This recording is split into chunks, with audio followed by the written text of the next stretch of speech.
하나님께 예배하기 위해서 예배당에서 있는 초소에서 마음의 문을 활짝 열고 있는 우리 사랑하는 모든 성도님들에게 하나님의 놀라우신 은혜와 크신 평강의 역사가 풍성하게 임하시기를 간절히 소망합니다. 이제 우리 함께 감사와 영광을 올려드리는 예배 드리겠습니다. 조용한 기도 드리겠습니다.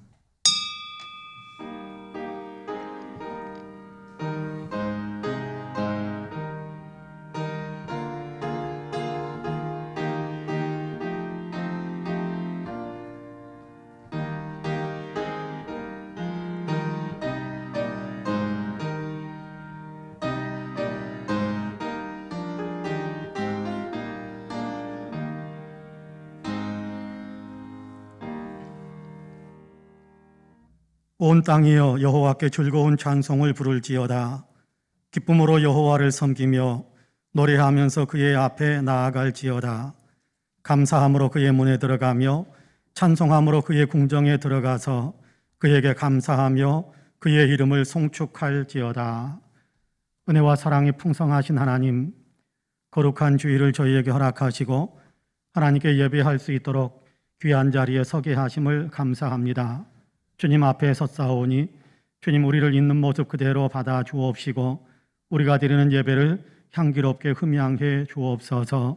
예배드리는 한 사람 한 사람을 성령의 권능의 손으로 강하게 붙잡아 주시어서 하나님의 은혜로 채우시고 삶을 살아갈 수 있는 용기와 지혜로 충만해지게 하여 주옵소서. 감사드리며 예수님의 이름으로 기도하옵나이다. 아멘. 함께 일어나셔서 찬송가 23장으로 우리 주님을 찬양하시겠습니다.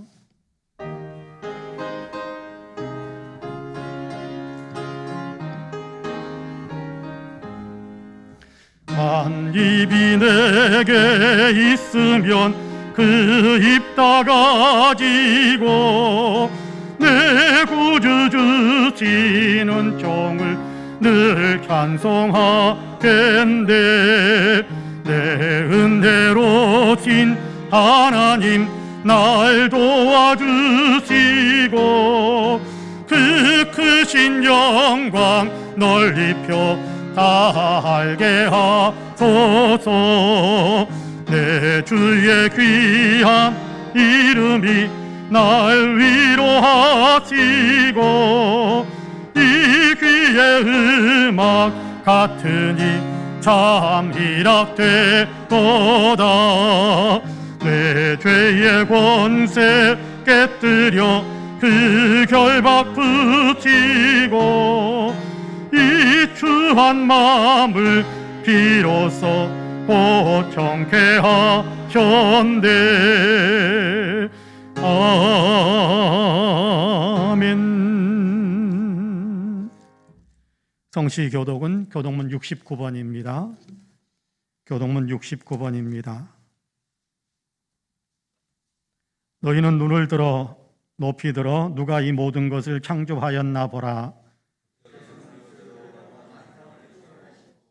그들의 모든 이름을 부르시나니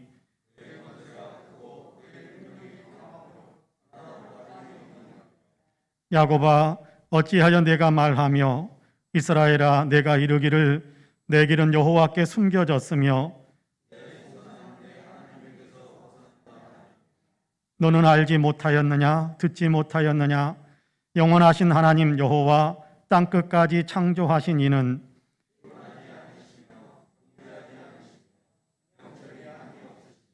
피곤한 자에게는 능력을 주시며 무능한 자에게는 힘을 더하시나니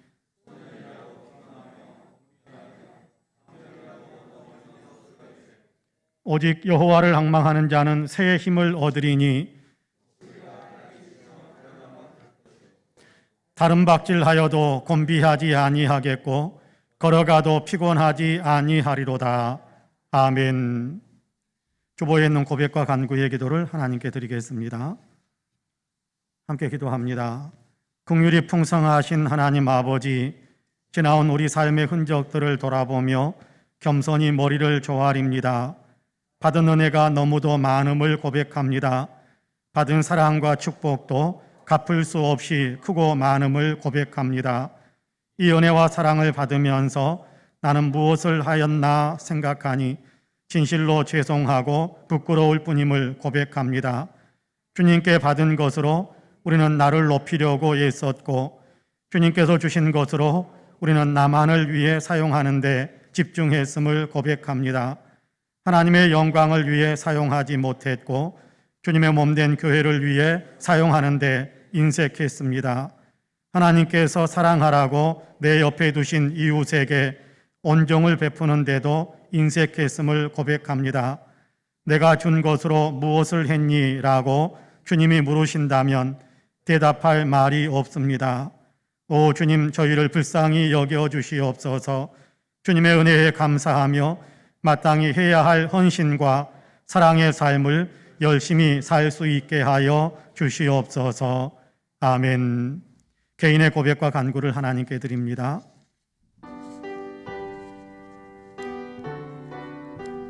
주님, 긍휼이 풍성하신 하나님, 돌아보며 뉘우치고 새로운 마음을 갖습니다. 용서하시며 힘을 더하셔서 주님의 기뻐하시는 사랑으로 더 새로워져 갈 수 있도록 도와주옵소서. 나는 주님의 것입니다. 주님이 나의 주인이시고 주님의 뜻에 합당한 삶을 살아가는데 나를 더 새롭게 하옵소서. 주를 믿습니다. 주를 믿습니다. 주를 믿습니다. 주를 믿습니다.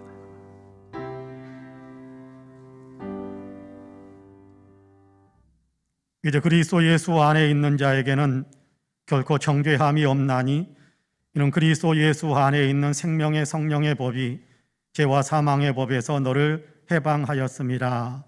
라는 말씀에 의지하여 하나님께서 저와 여러분 우리 모두의 죄를 예수 그리스도 안에서 다 용서하셨음을 주님의 이름으로 선포합니다. 아멘. 신앙 고백하시겠습니다.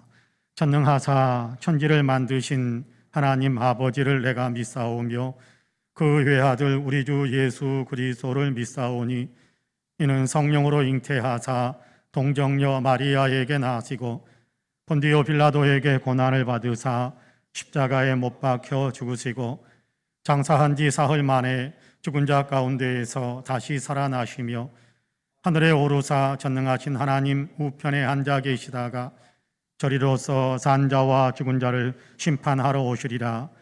성령을 믿사오며 거룩한 공예와 성도가 서로 교통하는 것과 죄를 사하여 주시는 것과 몸이 다시 사는 것과 영원히 사는 것을 믿사옵나이다. 아멘.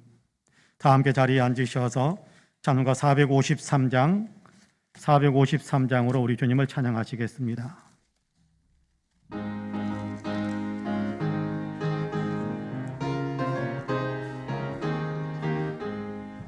예수 더 알기 원하네.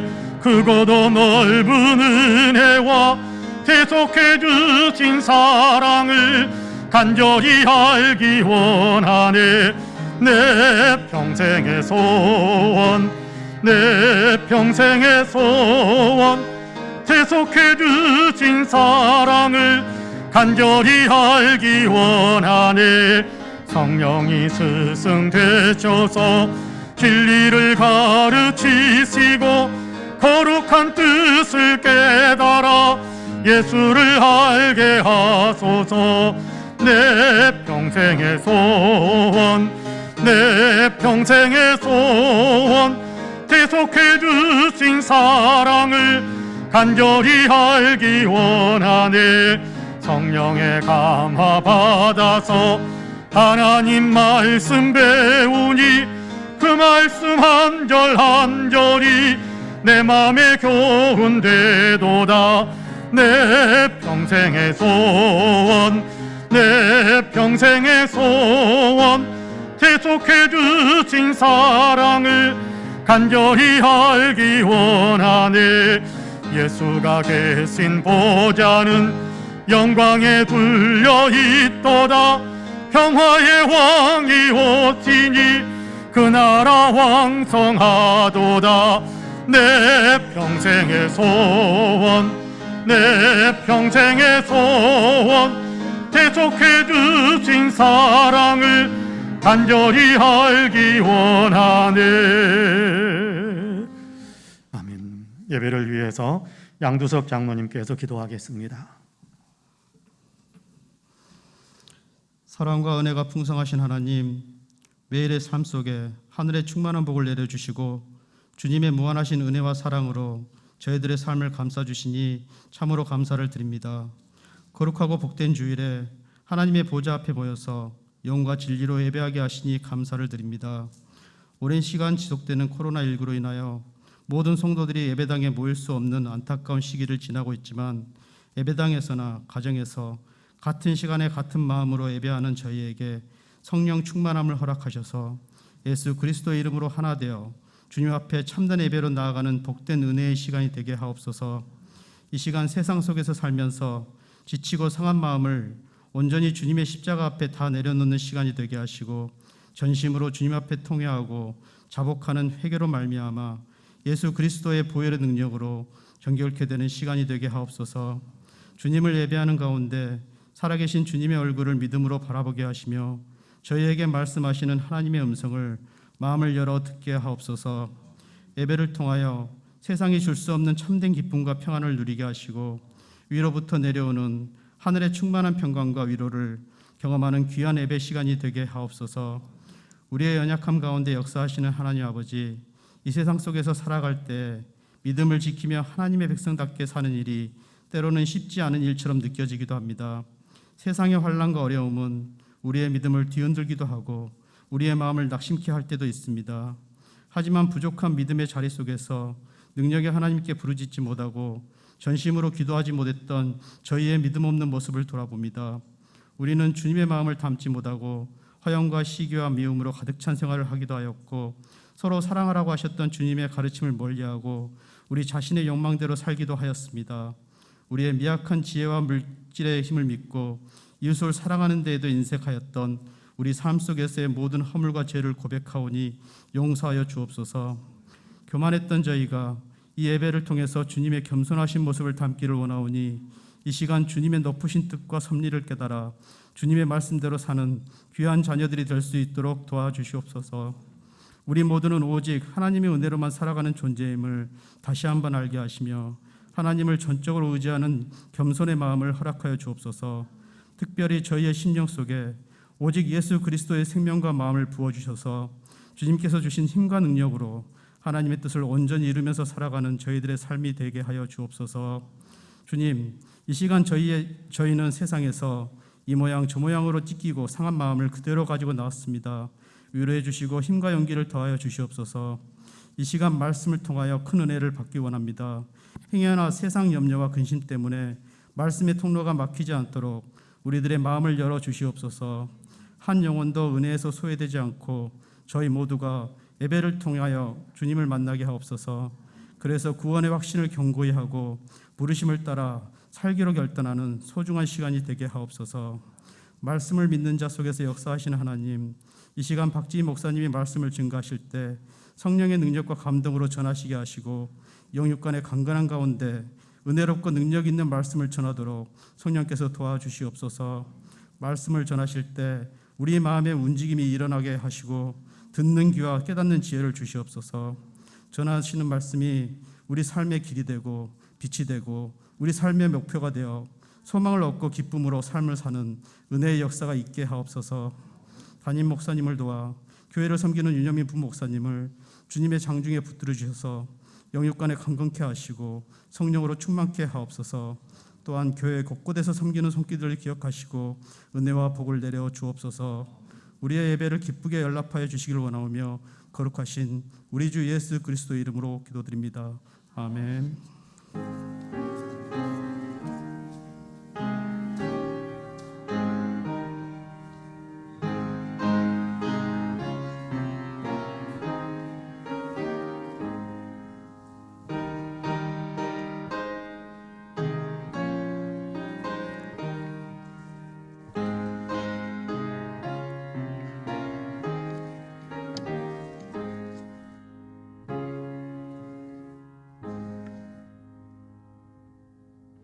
함께 일어나셔서 예물을 봉헌하시겠습니다. 모든 것이 주께로부터 왔으니 이 예물을 주께 드리나이다.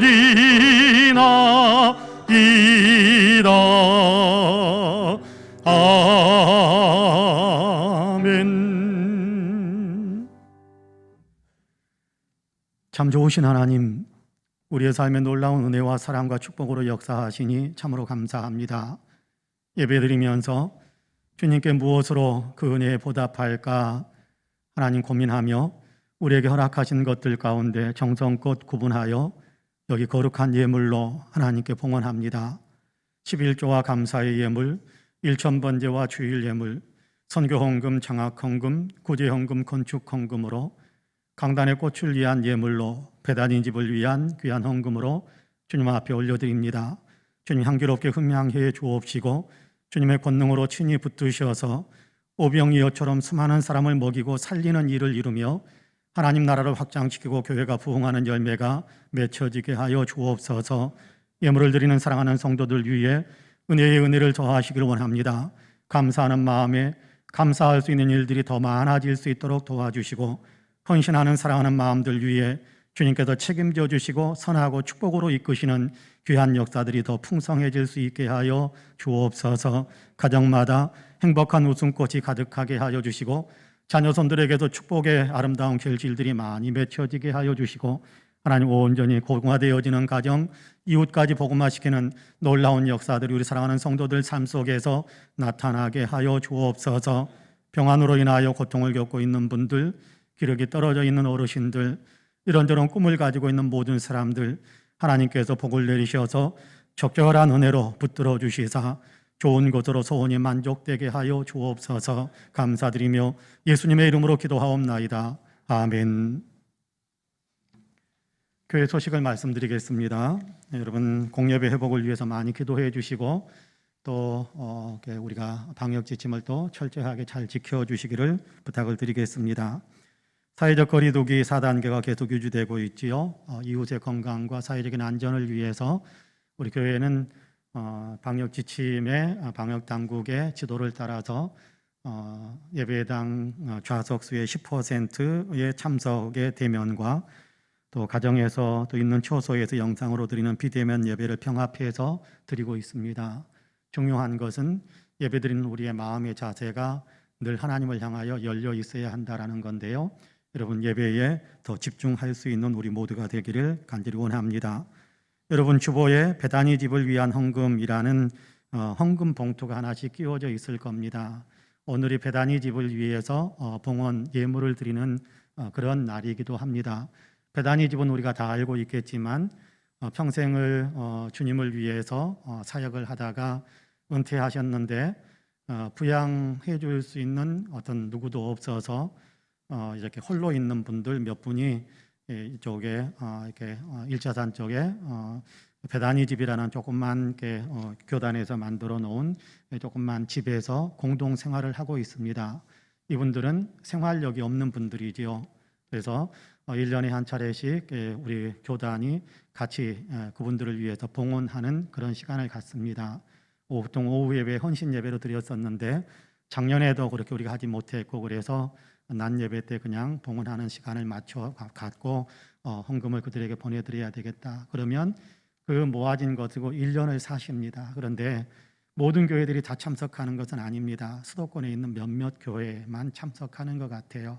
우리 교회가 이 길에 함께 참여하고 있다는 것은 굉장한 은혜고 축복이라고 생각합니다. 우리 성도님들께서 봉헌에 같이 참여해 주시기를 원하고요. 미처 준비하지 못하신 분들은 다음 주일이라도 봉헌해 주시면 같이 모아서 배단위 집에 보내드리도록 그렇게 하겠습니다. 성경 쓰기에 더욱더 힘을 내주시기를 바라고요. 필사 노트가 더 필요하신 분들은 사무실에 안내하게 말씀해 주시기를 바랍니다. 대학 진학을 위해서 준비하는 사랑하는 자녀들 명단이 밑에 기록이 되어져 있는데요. 여러분 위해서 많이 기도해 주시기를 바랍니다.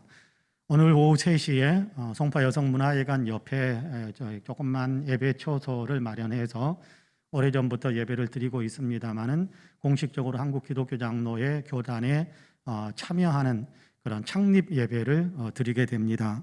손잡는 교회라는 이름으로 한 교회가 탄생이 되게 되는데, 손잡는 교회, 교회 이름을 기억하시고 여러분 위해서 많이 기도해 주시면 감사하겠습니다. 김윤식 장로님은 우리 성도님들께서 많이 기도해 주셔서 온전히 이렇게 완치가 되어져서 퇴원을 했습니다.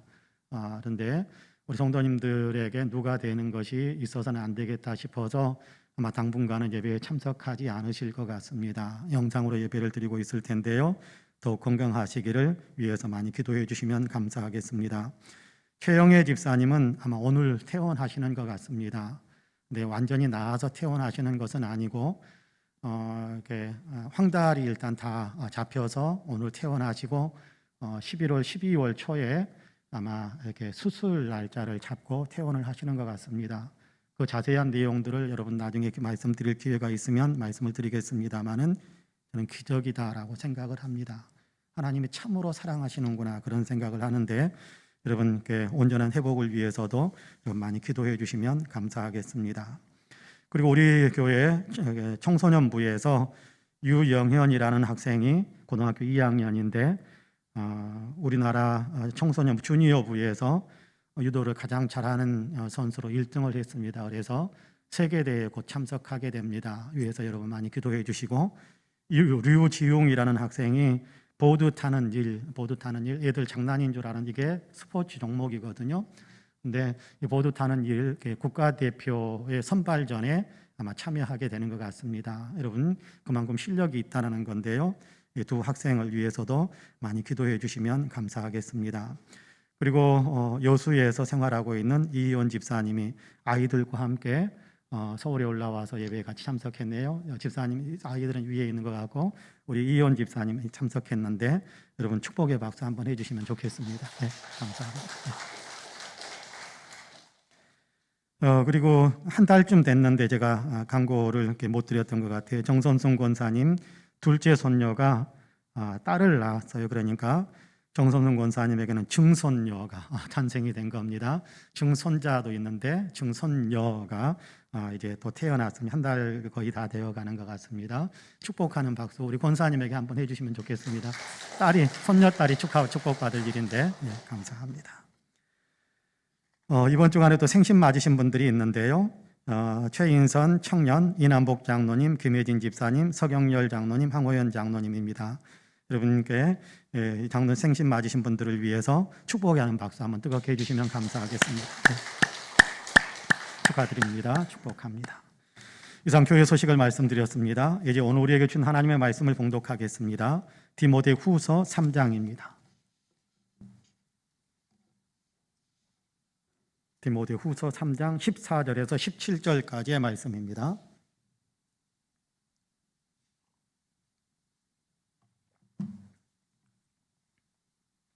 디모데후서 3장 14절에서 17절까지 제가 봉독하겠습니다. 그러나 너는 배우고 확신한 일에 거하라.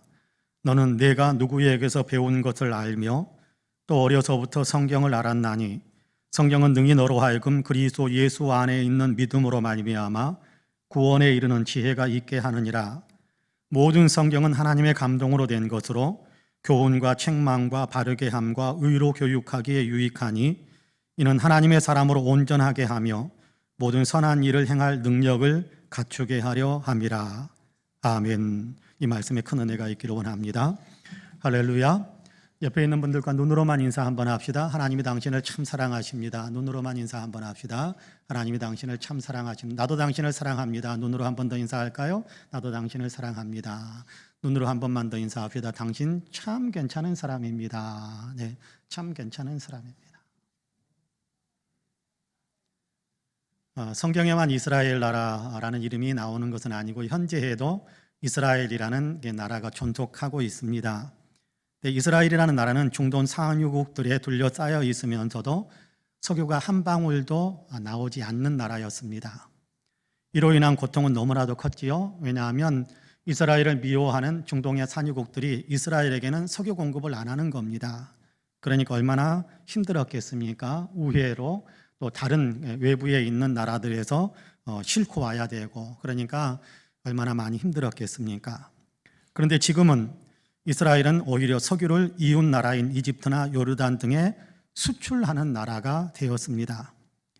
루슈킨이라는 한 청년이 성경에 대한 믿음을 통해서, 루슈킨은 한 청년의 성경에 대한 믿음 때문에 일어난 일입니다. 루슈킨은 러시아에서 지질학을 공부한 후에 석유 채굴 회사에서 한 10여 년 동안 근무를 하다가 이스라엘로 이민해서 들어왔습니다.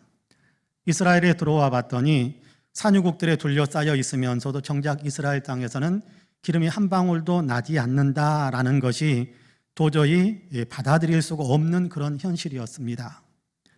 분명 이스라엘 땅 어딘가에도 석유가 묻혀 있을 것이다라는 생각을 했습니다.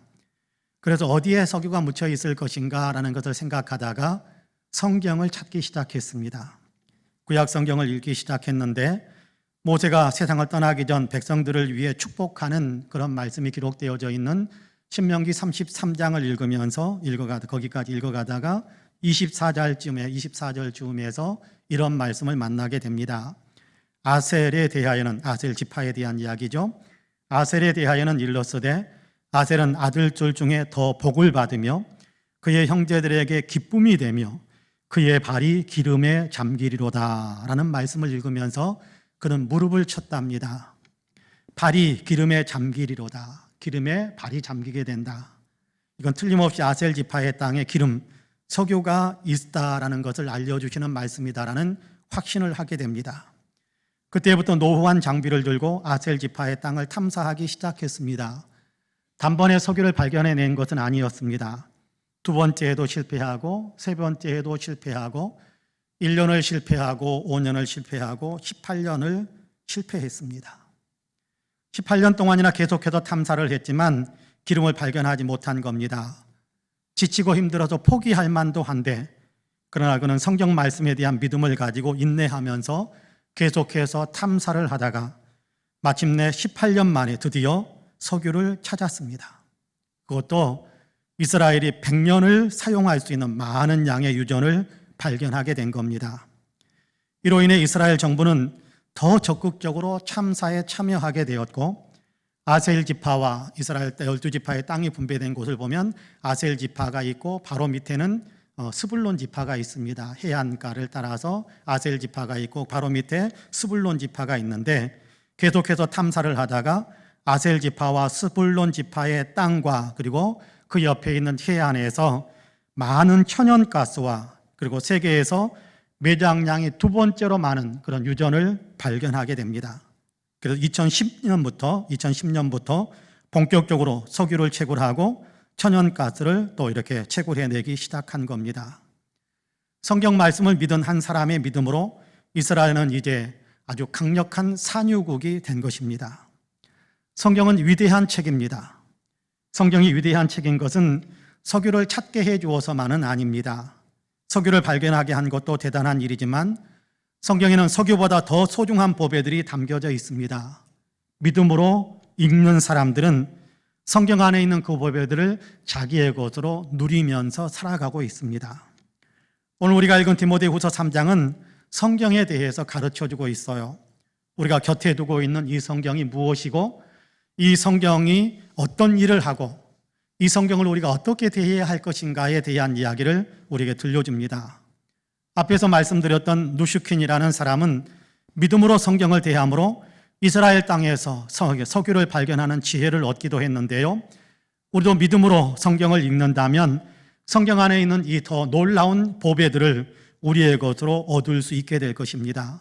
이제 본문을 조금 더 깊이 있게 생각하면서 성경은 무엇이며 우리가 성경을 어떻게 대해야 하는지를 함께 배우려고 합니다. 바라기는 말씀을 나누는 우리 모두에게 하나님의 은혜가 더 풍성하게 임하기를 주님의 이름으로 간절히 축복합니다. 첫째, 성경은 하나님의 말씀입니다.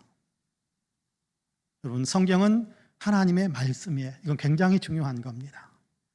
성경은 하나님의 감동으로 된 하나님의 말씀입니다. 그럼 본문 16절 말씀을 같이 한번 읽어볼까요? 16절 같이 읽습니다. 시작.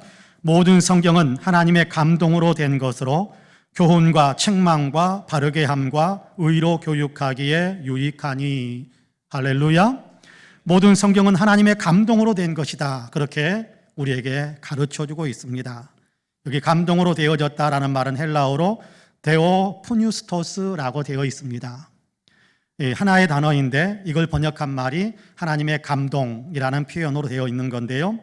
데오프뉴스토스라는 단어는 하나님이라는 의미의 데오스라는 단어와 불어넣다라는 의미의 푸뉴스토스라는 두 단어가 합성된 단어입니다. 그래서 하나님께서 불어넣으셨다라는 그런 의미를 갖고 있습니다. 하나님께서 하나님의 말씀을 기록하게 하려고 사람에게 하나님의 뜻, 하나님의 마음을 불어넣으셨다, 그런 의미지요. 성경이 그렇다라는 겁니다. 성경은 하나님의 감동으로 된 하나님의 말씀이다, 그런 얘기지요.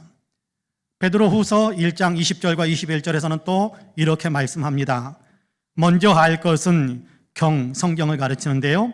먼저 할 것은 경의 모든 예언, 말씀인데 하나님의 말씀, 성경 말씀인데요. 모든 예언은 사사로이 풀 것이 아니니 예언은 언제든지 사람의 뜻으로 낸 것이 아니요 오직 성령의 감동하심을 입은 사람들이 하나님께 받아 말한 것임이니라, 그렇게 가르쳐주고 있습니다. 그렇습니다.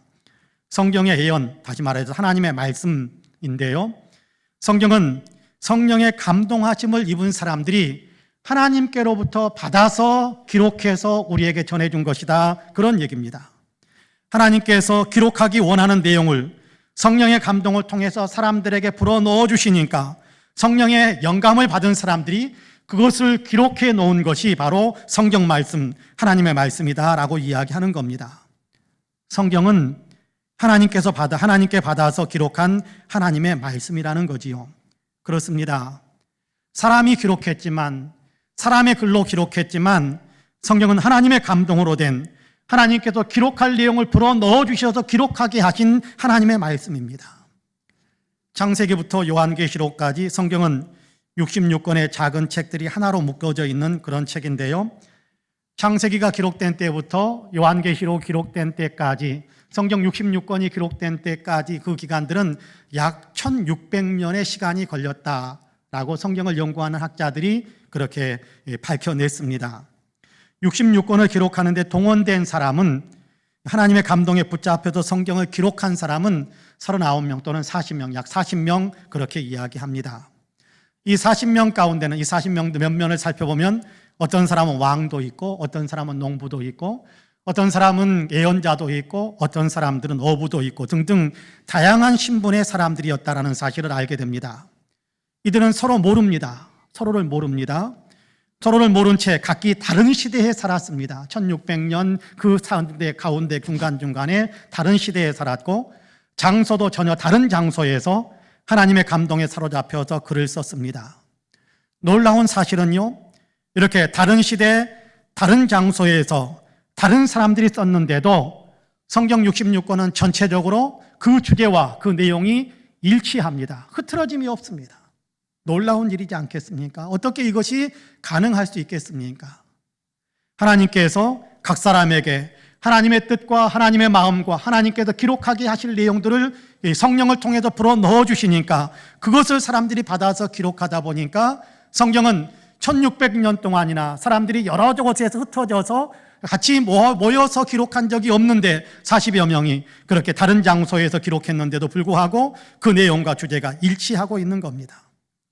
하나님께서 감동을 주셔서 기록할 말씀을 마음에 심어주셔서 기록했기 때문에 이 성경 66권은 그 주제와 내용이 서로 일치하고 있는 것입니다. 그렇습니다. 성경은 하나님의 감동을 입은 사람들이 하나님께 받아 우리에게 들려주시는 하나님의 말씀입니다. 성도 여러분께서도 성경을 하나님께서 감동을 불어넣으셔서 기록하게 하신 하나님의 말씀이다라는 사실을 굳게 믿으시기를 간절히 기원합니다. 빌리그리함 목사님, 아마 그 이름을 들어보신 분 대부분은 그 이름을 들어보셨을 거라고 생각하는데요. 그분의 자서전을 읽어보면 그분의 생애 가운데 전환점들이 있다라고 알 수 있게 되는데, 그 전환점 가운데서 굉장히 아주 큰 전환점으로 제게 다가왔던 그의 생애를 보면서 이 부분이 이분에게서는 굉장히 큰 전환점이었구나라고 느껴지는 그런 부분이 있었습니다. 사역의 길에 들어섰는데, 목사의 길에 들어섰는데 당시에 많은 사람들, 많은 그리스도인들, 학자들, 박사라는 사람들, 또 어떤 목회자들까지도 포함해서 많은 그리스도인들이 성경은 하나님의 영감으로 기록된 것이 아니다라고 주장하는 일들이 있었습니다. 모든 사람이 그랬다라는 건 아닙니다. 이렇게 주장하는 데는 이런저런 이유가 있습니다. 또 그렇게 주장할 수 있는 근거들이 있습니다. 어찌 보면 그 이유가 타당하게 느껴지기도 합니다. 그래서 빌리 그레이엄 목사님은 자기도 의심까지는 아니었지만 그러면도 많이 혼란스러웠다고 합니다. 이걸 굳게 믿어야 될 것인가 말 것인가 혼란스러운 때가 있었답니다. 이 문제를 풀어야 했습니다. 하나님의 말씀이다라고 믿지 않는다면 어떻게 설교를 할 수 있겠습니까? 그래서 이 문제를 풀어야 했습니다. 그런 성경을 되적이며 성경을 찾으면서 읽고 또 읽으면서 또 여러 자료들을 읽고 또 읽기도 했습니다. 기도하고 묵상하기도 했습니다. 어느 날도 무거운 마음으로 달빛 아래서 뒷산에 오른 그레이엄 목사님은 성경책을 앞에 놓고 무릎을 꿇고 하나님 앞에 고백하기 위해 앉았습니다. 그는 여전히 사람들이 제기하는 철학적이고 심리학적이고 이런저런 문제들에 대해서 답을 찾을 수는 없었지만 그러나 그 가운데에서도 하나님께 고백하고 싶었던 말이 있었던가 봐요. 그의 자서전을 보면 이렇게 기록하고 있습니다. 하나님께 최대한 솔직히 털어놓으려 했으나 아직 입 밖으로 나오지 않는 말이 있었다. 마침내 성령에 힘입어 나는 이렇게 고백했다. 아버지, 믿음으로 이 책을 아버지의 말씀으로 받아들입니다. 지식적 의문과 회의보다 저는 믿음을 선택하며 저는 믿음을 더 앞자리에 두겠습니다. 성경이 아버지의 영감으로 된 하나님의 말씀임을 믿겠습니다. 라고 고백합니다. 물론 이성적인 의문이 다 풀린 것은 아니지만 하나님께서 그렇게 말씀하셨으니 성경은 하나님의 감동으로 기록된 하나님의 말씀임을 저는 굳게 믿겠습니다. 저는 믿습니다라고 믿음을 고백합니다. 이 믿음을 고백하고 자리에서 일어나는데 몇 달 동안 느끼지 못했던 하나님의 능력을 느낄 수 있었다고 합니다. 영혼에서 벌어진 영적 전투에서 이겨 마리아와 가슴으로 승리의 기쁨을 회복할 수 있었다고 고백합니다. 그리고 하나님의 권능 안에서 위대한 사역자의 길을 온전히 걸어갈 수 있게 되었다는 사실을 역사 속에도 우리는 볼 수 있습니다. 그렇습니다. 성경은 하나님의 말씀입니다. 하나님의 감동으로 기록하신 하나님의 말씀입니다. 사람의 말이 아니라 하나님의 말씀입니다. 성경을 하나님의 말씀으로 믿는다라는 것은 성경이 하나님의 말씀이야라고 고개만 끄덕이는 것을 의미하지는 않습니다. 성경 말씀을 하나님의 말씀으로 믿는다라는 것은 성경 말씀이 하나님의 말씀이니까 곧 하나님의 권위를 갖는다라고 인정하면서 거기에 기록된 내용을 내 삶에 적용시키면서 살아가는 겁니다. 그 말씀을 따르면서 살아가는 것이지요. 이것이 하나님의 말씀을 이렇게 믿는다라는, 하나님의 말씀을 내가 하나님의 말씀으로 믿는다라는 분명한 믿음의 고백인 것입니다. 저는 이런 고백이 우리 모두에게 있게 되기를 간절히 원합니다. 성경은 하나님의 감동으로 우리에게 기록해서 들려주시는 하나님의 말씀입니다. 이 사실을 굳게 믿으시는 우리 모든 성도님들이 되시기를 주님의 이름으로 간절히 축복합니다. 둘째로 성경은 능력입니다. 성경은 하나님의 말씀이지요. 하나님의 말씀이기 때문에 성경은 또한 하나님의 능력입니다. 말씀으로 천지를 창조하신 하나님의 그 말씀이기 때문에 성경 말씀은 그 자체로 하나님의 능력인 겁니다. 본문 15절에서 17절까지의 말씀을 같이 한번 읽어볼까요? 15절에서 17절까지 같이 읽습니다. 또 어려서부터 성경을 알았나니 성경은 능히 너로 하여금 그리스도 예수 안에 있는 믿음으로 말미암아 구원에 이르는 지혜가 있게 하느니라. 모든 성경은 하나님의 감동으로 된 것으로 교훈과 책망과 바르게 함과 의로 교육하기에 유익하니 이는 하나님의 사람으로 온전하게 하며 모든 선한 일을 행할 능력을 갖추게 하려 함이라. 할렐루야.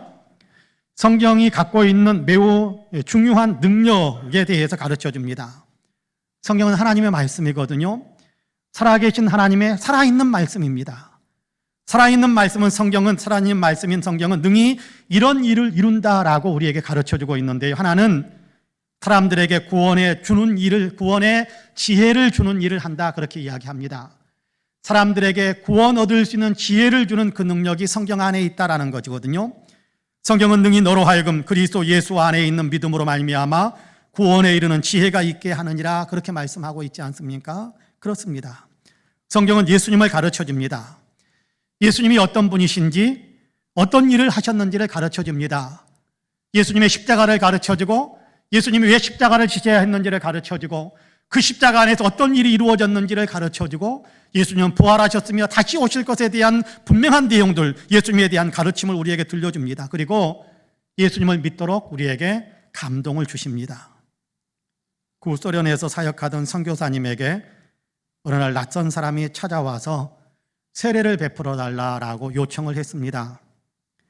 어떻게 예수님을 믿게 되었는지 물었더니 그분이 이런 사연을 들려주더랍니다. 밭에서 일을 하고 있던 어느 날 기차가 지나가는데 기차에서 갑자기 뭔가 뚝 자기 앞에 떨어지더라는 거예요. 뭔가 봤더니 이 책이었습니다 라고 책 한 권을 내밀었습니다. 성경책이었습니다. 농부는 그것을 가지고 집으로 가서 그것을 열심히 읽기 시작했답니다. 그 성경책을 읽다 보니까 예수님을 알게 되고 예수님을 믿게 되었는데 세례를 받고 싶은데 세례를 베풀어 줄 수 있는 사람이 없었습니다. 그러는 가운데 선교사님이 있다라는 얘기를 듣고 이렇게 먼 길을 달려왔느라고, 그러니까 내게 세례를 베풀어 달라라고 부탁을 하더랍니다. 그러면서 보여주는 성경책을 보고 선교사님은 깜짝 놀랐습니다. 그것은 선교사님이 얼마 전에 기차에서 복음을 전하면서 한 사람에게 건네주었던 건데 성경책을 받아든 사람이 기분 나쁘다는 듯이 그것을 열차 창밖으로 그냥 던졌던 겁니다. 그리고 끝났다고 생각했는데 그것을 집어든 농부가 그 성경책을 읽다가 예수님을 믿게 되어 구원을 받게 된 겁니다. 성경은 살아계신 하나님의 말씀입니다. 하나님의 말씀이기 때문에 그 말씀을 통해서 하나님께서 직접 역사하시는 거예요. 가르쳐주지 않았더라도, 누가 성경 공부를 인도해주지 않았더라도 성경책을 읽는 것만으로도 성경 속에서 예수님을 알게 되고 믿음을 갖게 되고 구원의 역사가 일어나더라는 겁니다. 뿐만 아니라 성경은 우리를 하나님의 사람으로 온전해지게 만드는 그런 능력이 있습니다. 구원에 이르도록 도울 뿐만 아니라 구원받은 사람이 하나님의 사람으로 온전해지고 상급받을 수 있는 선한 일을 행하는 사람으로 든든히 설 수 있도록 그렇게 이끌어주는 그런 능력이 성경 안에 있다라고 가르쳐줍니다. 16절 중간부터 17절에서 이렇게 말씀하지요. 교훈과 책망과 바르게 함과 의로 교육하기에 유익하니 이는 하나님의 사람으로 온전하게 하며 모든 선한 일을 행할 능력을 갖추게 하려 함이라. 교훈은 방향을 제시하는 거예요. 이것이 바른 삶이다. 이것이 하나님의 사람으로 사는 길이다. 이것이 너희의 구원을 이루는 길이다 라고 방향을 가르쳐주는 것이 교훈입니다. 책망은 그 교훈을 받고 살던 사람이 곁길로 벗어났을 때, 잘못되었을 때 깨닫도록, 정신을 차리도록 훈계하고 깨닫고 야단치는 거지요. 그것이 책망입니다. 바르게 함이란 책망에서 끝나는 것이 아니라 다시 바른 길, 신앙의 길을 바로 살아갈 수 있도록 이끌어주는 것이 바르게 함입니다. 의로 교육한다라는 것은 하나님께서 기뻐하시는 삶을 계속해서 살아갈 수 있도록 이끌어준다라는 것을 의미합니다. 성경이 이런 역할을 하는 거예요. 성경을 읽으면 우리 안에서 이런 일이 일어나는 겁니다. 성경을 읽으면 우리 인생 안에서 이런 일이 벌어지는 거예요. 이렇게 교훈과 책망과 바르게 함과 의로 교육하는 일을 통해서 성경은 우리를 하나님의 사람으로서 하나님의 사람답게 더 온전해지게, 더 성숙해지게, 더 선한 일을 행하면서 하나님께로부터 받을 아름다운 상급을 쌓는 그런 삶을 살아갈 수 있도록 우리를 이끌어준다는 것입니다. 성경 말씀이 하나님의 권능으로 우리 안에서 이런 일을 이루신다라고 우리에게 가르쳐줍니다. 저는 매일 성경을 읽습니다. 새삼스럽게 성경 읽는다고 이야기하나 그런 생각을 하실지 모르겠습니다. 그러나 나는 매일 성경을 읽습니다. 성경을 읽으면서 제 안에서 이루어지는 일이 있습니다. 성경을 읽으면 생각이 바뀌어요. 성경을 읽으면서 가치관과 세계관이 변화되기 시작합니다. 그러면 그것이 내 안에 뿌리를 내리면 내 삶 속에서 삶을 살아가는 태도가 바뀌어집니다.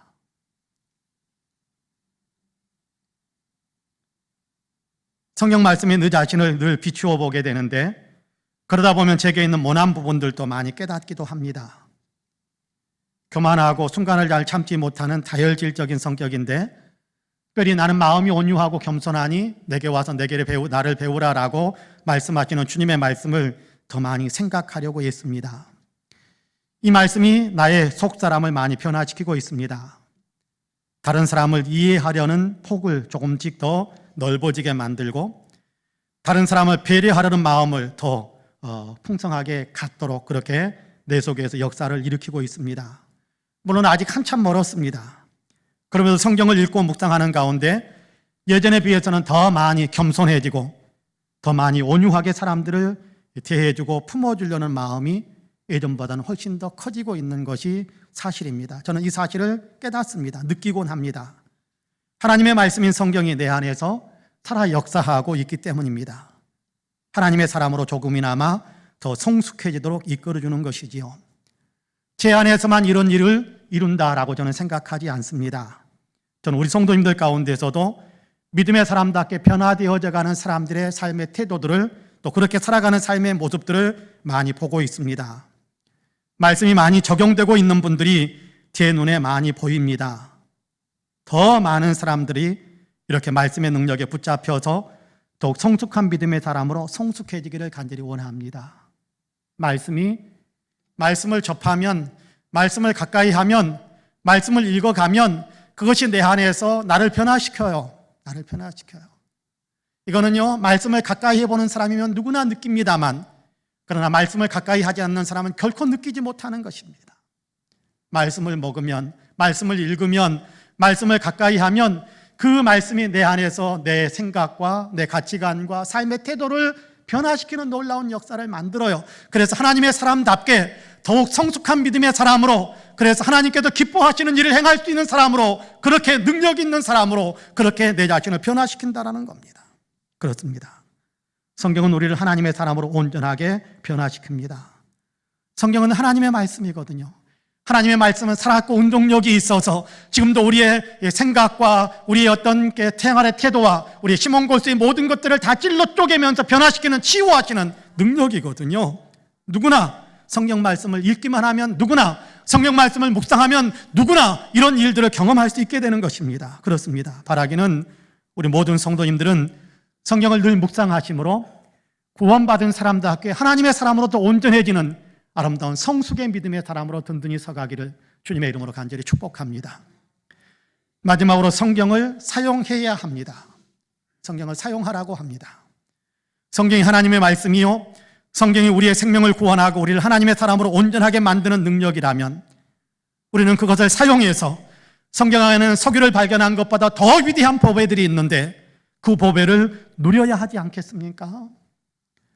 그래서 주님은 우리에게 이렇게 말씀합니다. 성경을 배우라. 성경을 사용해라. 성경을 배우라.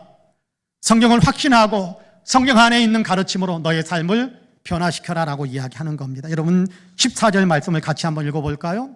14절 말씀 같이 읽습니다. 시작. 그러나 너는 배우고 확신한 일에 거하라.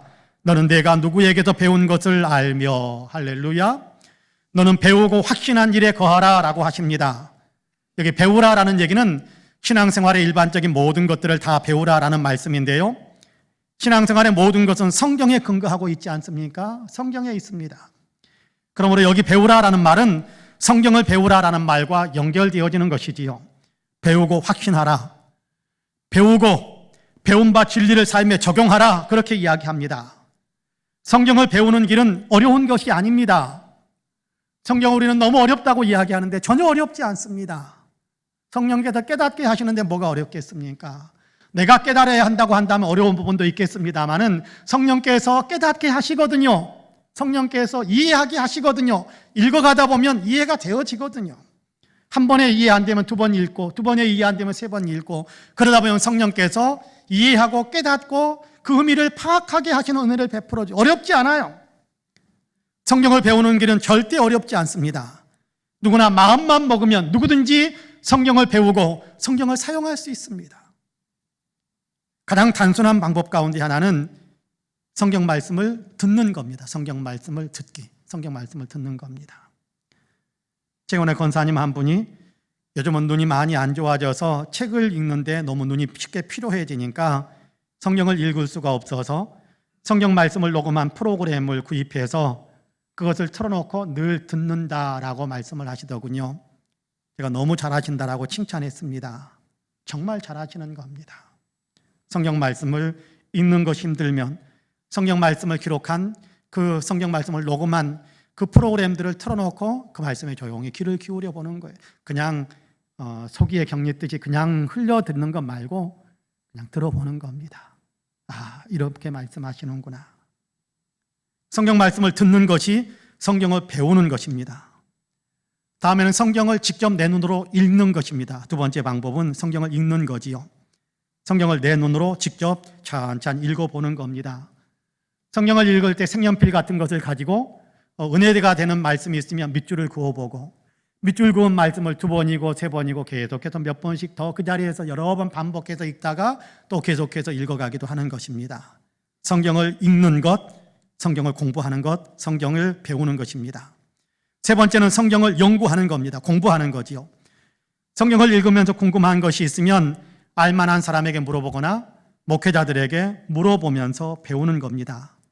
혹은 성경을 공부할 수 있는 어떤 교재를 하나 구입해 가지고 그 교재에 따라서 한번 같이 공부해 보기도 하는 것입니다. 그러나 교회 밖에서는 절대 하지 마시기를 바랍니다. 다른 사람 교회 밖에 누구 어디 가가지고 성경 공부 잘하는데 거기 가자라고는 절대 거기는 따라가시면 안 됩니다. 절대 따라가시면 안 됩니다.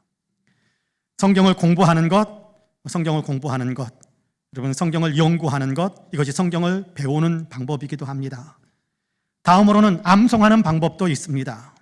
성경 구절을 외우는 겁니다. 외우는 것 힘들다고 하는데요. 아마 외우는 것 이야기하니까 벌써부터 나하고는 상관없는 일이야 라고 생각하시는 분들이 혹 계실지 모르겠습니다. 외우는 것 나하고는 맞지 않아 라고 생각할지 모르겠습니다. 그러나 외우는 것 힘들어도요, 외우는 것을 습관화시키면 됩니다. 사실 우리는 안 외우는 것이 습관화되어 있습니다. 그렇기 때문에 안 외워지는 거예요. 그러나 습관을 내가 외우겠다라고 마음을 먹고 외우기 시작하면, 외우는 습관을 만들게 되면 한 구절을 외울 때보다 두 번째 구절을 외울 때는 더 쉽게 외우고 세 번째 구절을 외울 때는 더 쉽게 외울 수 있게 됩니다. 습관, 외우는 것을 습관으로 한번 만들어 보시기를 바랍니다. 특별히 2구절 정도를 정해놓고, 오늘 우리가 예배를 드렸으니까 이 말씀 한 2구절 정도 중요하게 생각하는 그런 2구절 정도를 여러분 노트나 아니면 종이에다 써가지고 잘 보이는 데다 한번 두세요. 일주일 동안 매일 이 말씀을 읽고 또 암송해보고 읽고 암송해보고 한번 시도해보세요. 시도해보세요. 그러면 외워져요. 한 주일 동안 2구절 못 외우겠습니까? 외워져요. 외워집니다. 하나님께서는 우리에게 뇌를 주셨는데 외울 수 있는 뇌를 주셨어요. 못 외우는 뇌가 아니라 하나님께서 창조하신 뇌는 외울 수 있는 뇌예요. 외울 수 있도록 우리에게 뇌의 능력을 부어주셨어요. 해보세요. 물론 잊어버리기도 합니다만 잊어버린 것은 다시 외우면 됩니다. 잊어버렸던 것을 다시 외우면 이전보다 더 훨씬 빨리 외웁니다. 안 된다면 시도조차 안 하면 평생 동안 한 구절도 못 외우고 우리가 세상을 떠날 것입니다. 그러나 해보자라는 어떤 생각으로 시도해보면 놀랍게도 우리는 많은 분량을 외울 수 있게 될 것입니다. 주님이 부르시는 그때까지 우리는 정말 많은 구절들을 암송할 수 있게 될 것이라고 저는 생각합니다. 시작해 보시기를 바랍니다. 성경을 배우는 가장 중요한 길이 있는데 그것은 묵상하는 겁니다. 말씀을 생각하는 거지요. 말씀을 들었으면 들은 것을 생각하는 겁니다. 읽은 말씀을 또 생각하는 겁니다. 공부하고 연구했던 것을 또 생각해 보는 겁니다. 외웠으니까 한번 내 그만큼 외웠으니까 라고 그냥 놔둬버리는 것이 아니라 외운 말씀도 또다시 생각하고 반복해서 또 외웠던 것을 생각해 보는 겁니다. 그러면 그 묵상하고 그 생각했던 말씀이 마음에 새겨지고 말씀이 깨달아지고, 그러면 그 말씀이 내 마음에 새겨지면 나의 생각과 가치관이 변화가 일어나기 시작해요. 하나님의 사람으로도 온전하게 변화되어지는 놀라운 역사들이 일어나는 겁니다. 이것은 성경을 배우는 길입니다. 베레아 사람들은 이렇게 성경을 배웠다라고 성경은 가르쳐 줍니다. 사도행전 17장 11절과 12절 말씀입니다. 베레아에 있는 사람들은 데살로니가에 있는 사람들보다 더 너그러워서 간절한 마음으로 말씀을 받고 이것이 그러한가 하여 날마다 성경을 상고함으로 그중에 믿는 사람이 많고, 그렇게 말씀합니다. 간절한 마음으로 말씀을 받고 성경 말씀을 들을 때 간절한 말씀으로 받아들였다, 정말 품기 위해서 받아들였다, 그런 얘기죠. 간절한 마음으로 말씀을 받고 이것이 그러한가 하여 날마다 성경을 상고했다라고 합니다. 거짓말하는 거 아니야? 이거 진짜야? 그래서 세밀하게 살폈다라는 거예요. 구약 성경을 비교해서 살펴보기도 했을 것이고, 그러니까 성경에 있는 내용들과 연결시켜서 여러분도 한번 그렇게 보세요. 박 목사가 설교를 했는데 여러분 박 목사가 설교한 것이 맞는가 여러분 기억했다가 한번 성경을 찾아서 비교해 보세요. 그러면 내 마음속에 더 깊이 들어옵니다. 상고했다, 생각했다, 연구했다, 묵상했다, 이것에 대해서 찾아봤다, 그런 얘기거든요. 그러면요 훨씬 마음에 깊이 들어옵니다. 그러니까 믿는 사람들이 많아지더라, 변화되는 사람들이 많아지더라 라고 이야기하고 있지 않습니까? 그렇습니다. 성경 말씀을 가까이 하면, 마음에 담으면 말씀이 역사를 만드는 거예요. 하나님이 역사하시는 거예요. 말씀이 축복을 만드는 겁니다. 여호수아 1장 8절에서는 이렇게 우리에게 들려줍니다. 이 율법책을, 성경책이지요, 이 율법책을 내 입에서 떠나지 말게 하며 주야로 그것을 묵상하여 그 안에 기록된 대로 지켜 행하라. 그리하면 내 길이 평탄하게 될 것이며 내가 형통하리라. 그렇게 말씀합니다. 하나님의 말씀을 배우고 따라 살면 삶에 하나님의 복이 임하게 될 것이다 라는 사실을 이야기하는 겁니다. 어느 대기업의 사장님이 스트레스로 인해서 정신과 치료를 받다가 담당 의사의 추천을 받아서 찰스 알렌 목사님에게 상담을 요청하게 됩니다. 목사님은 잠시 상담을 한 후에 제가 처방을 해드리겠습니다, 약을 드리겠습니다 그러면서 내가 드리는 약을 매일 5번씩 일주일 동안 먹어야 합니다. 한꺼번에 많이 먹어서도 안 되고 건너뛰어서도 안 되고 먹다가 쉬어서도 안 됩니다. 어떻게 먹느냐 하면 아침에 잠자리에서 일어나면 바로 이 약을 먹고, 아침 식사 후에 먹고, 점심 식사 후에 먹고, 저녁 식사 후에 먹고, 그리고 잠자기 전에 꼭 드셔야 됩니다. 꼭 먹어야 됩니다. 철저하게 처방대로 해야 됩니다 라면서 약봉투를 넘겨주었습니다. 이 사람이 집에 와가지고 약봉투를 열었는데 거기는 물질적인 약이 들어있는 것이 아니라 조그만 종이 쪽지 하나가 들어있었습니다. 그 종이 쪽지에는 시편 23편이 기록되어져 있었습니다. 여호와는 나의 목자시니 내게 부족함이 없으리로다. 그가 나를 푸른 풀밭에 누이시며 쉴 만한 물가로 인도하시는도다. 내 영혼을 소생시키시고 자기 이름을 위하여 의의 길로 인도하시는도다. 내가 사망의 음침한 골짜기로 다닐지라도 해를 두려워하지 않을 것은 주께서 나와 함께 하심이라. 주의 지팡이와 막대기가 나를 안위하시나이다. 주께서 내 원수의 목전에서 내게 상을 차려주시고 기름을 내 머리에 부으셨으니 내 잔이 넘치나이다. 내 평생의 선하심과 인자하심이 반드시 나를 따르리니 내가 여호와의 집에 영원히 살리로다.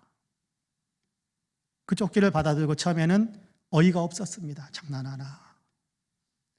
스트레스로 인해서, 신경증으로 인해서 고통스러운데 이거 어떻게 상담을 하고 좀 좋은 약을 받을까 했는데 어떻게 이렇게 할 수가 있는가 싶어서 어이가 없어서 팽개치려고도 했습니다. 그러다가 문득 해보자, 처방대로 해보자 라는 생각을 합니다. 그래서 아침에 눈을 뜨자마자 그는 시편 23편의 말씀을 펴들고 무릎을 꿇고 앉았습니다. 여호와는 나의 목자시니 내게 부족함이 없으리로다. 아침 식사 후에도 이 말씀을 읽었습니다. 말씀이 주는 의미를 최대한 받아들이겠다라는 그런 마음으로 읽기 시작했습니다. 점심 후에도, 저녁 식사 후에도, 잠자리에 들기 직전에도 시편 23편을 읽었습니다. 나의 평생의 선하심과 인자하심이 반드시 나를 따르리니. 그렇게 매일 읽고 있는데 어느 순간 그의 마음에 평안이 있다는 사실을 그가 발견합니다. 근심과 긴장이 사라지고 자기의 마음이 평안해져 있는 것을 발견하게 됩니다. 성경이 가르쳐준 대로 목자이신 하나님을 고백할 때 그의 내면 속에 엄청난 변화의 역사가 만들어진 것입니다. 그는 이렇게 고백했습니다. 나는 자신도 모르게 어느덧 푸른 초장 위에 누워 있었습니다. 성경을 사용하면 그 안에 있는 보배가 성경을 사용하는 바로 그 사람 안에 흘러 넘치게 되는 겁니다. 믿으시기 바랍니다. 성경을 사용함으로 성경 안에 있는 하나님의 놀라운 보배를 우리 모든 성도님들도 늘 누리실 수 있게 되기를 축복합니다. 사랑하는 성도 여러분, 성경 안에 든든히 서시기를 바랍니다. 성경 위에 든든히 서시기를 바랍니다.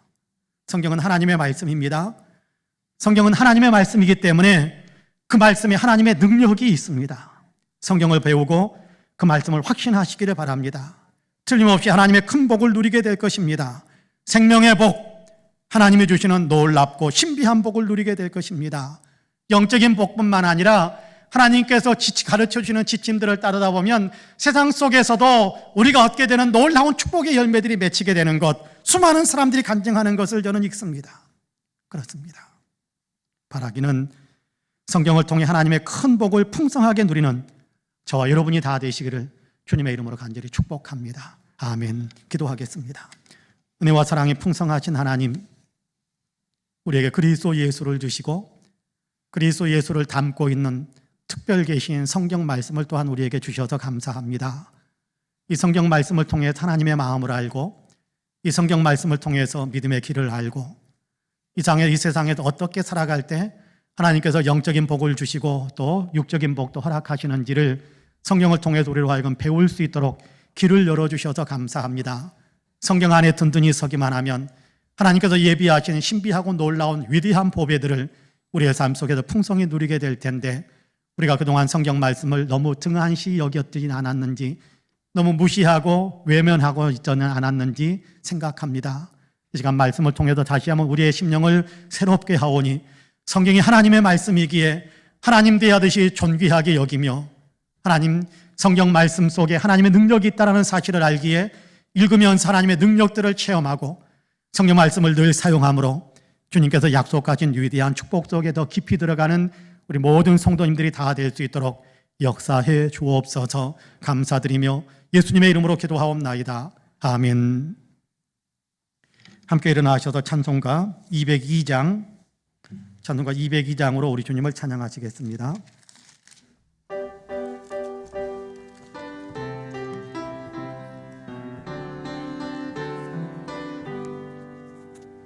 하나님 아버지 주신 책은 귀하고 중하신 말씀일세. 기쁘고 반가운 말씀 중에 날 사랑한단 말 참 좋도다. 주께서 나를 사랑하니 즐겁도다. 주께서 나를 사랑하니 나는 참 기쁘다. 구속의 죄를 접어버리고 어긋난 딴 길로 가다가도 예수의 사랑만 생각하면 곧 다시 예수께 돌아오리. 주께서 나를 사랑하니 즐겁도다. 주께서 나를 사랑하니 나는 참 기쁘다. 구주의 영광을 바라보며 예수의 이름을 찬양하리. 영원히 찬양 나의 노래. 예수의 이름이 귀하도다. 주께서 나를 사랑하니 즐겁도다. 주께서 나를 사랑하니 나는 참 기쁘다.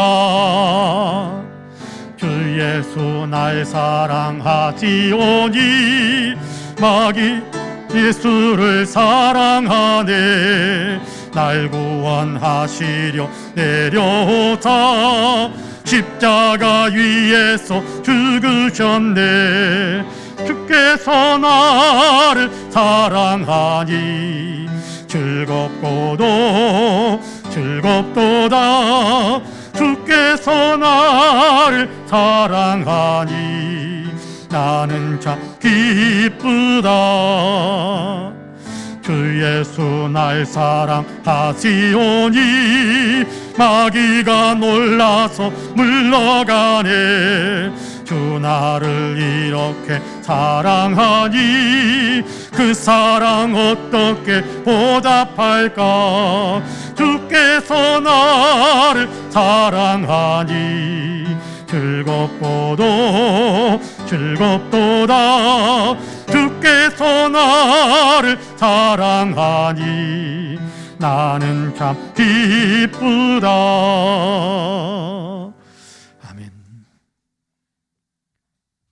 우리 구주 예수 그리스도의 은혜와 아버지 하나님의 놀라우신 사랑과 성령님의 감동 감화 충만케 역사하심이 거룩한 주일 예배로 하나님께 영광을 올려드리며 우리에게 들려주는 하나님의 말씀에 따라 마음의 태도를 새롭게 하고 있는 우리 사랑하는 모든 성도님들과 가정과 가족들, 행하시는 일들 위에, 아름다운 신앙 공동체 우리 송파 은혜교회 위에, 특별히 외국에 있고 군문에 있고 출타 중이거나 병상에 누워있는 사랑하는 형제 자매들, 우리 명예 목사님이신 서달수 목사님, 이 나라 이 민족, 아직도 코로나 때문에 고통을 겪고 있는 지구촌에 사랑하는 모든 형제 자매들 위에 이제로부터 영원토록 함께 하시기를 간절히 축원하옵나이다. 아멘.